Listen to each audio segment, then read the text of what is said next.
Tom Cruise's $162 action thriller that's trending on Netflix was divisive for one surprisingly small reason. Jack Reacher, Never Go Back, was the 2016 follow-up to Tom Cruise's original appearance as the titular character in 2012 as Jack Reacher. While the film was met with a poor reception when it was originally released, Jack Reacher, Never Go Back has found increased popularity following its release on Netflix.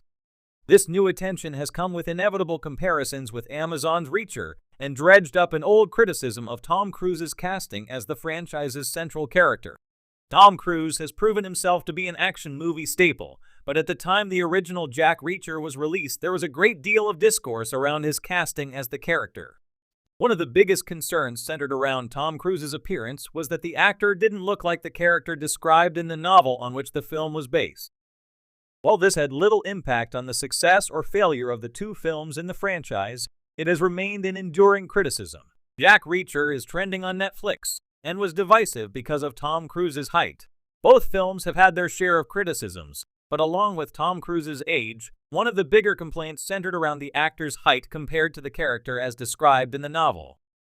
Cruise is only 5'7", and while he's always managed to maintain a lean frame, he's a far cry from the muscular, unstoppable force that Reacher is supposed to be. Since Reacher is described as 6'5" and 250 pounds in the books, Cruise never quite fit the character. Jack Reacher, Never Go Back's renewed success on Netflix has renewed these old comparisons. This inconsistency divided fans of the novel when the films were originally released and continues to do so. The exact reasons for Never Go Back's return to the Netflix top 10 aren't clear, especially in the #2 spot, but it could very well have to do with the current popularity of Amazon's adaptation. Fans are hungry for more material centered on the character, potentially turning to these older adaptations to fill that need. Was Tom Cruise's height really an issue for Jack Reacher?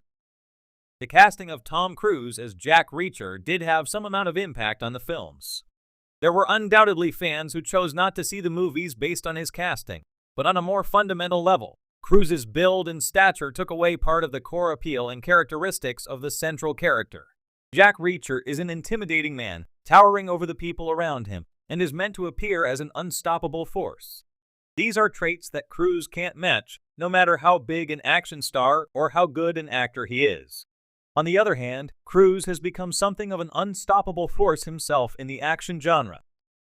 His presence and performance has carried the Mission Impossible franchise since the first film. And while not every action movie he's starred in has found critical acclaim, he's certainly proven his star power. Cruise's reputation for performing dangerous stunts and his capability of drawing in audiences and selling the roles he's in even as he grows older sets him apart from every other action star out there. Amazon's Reacher fixed the problem with Tom Cruise's Jack Reacher movies,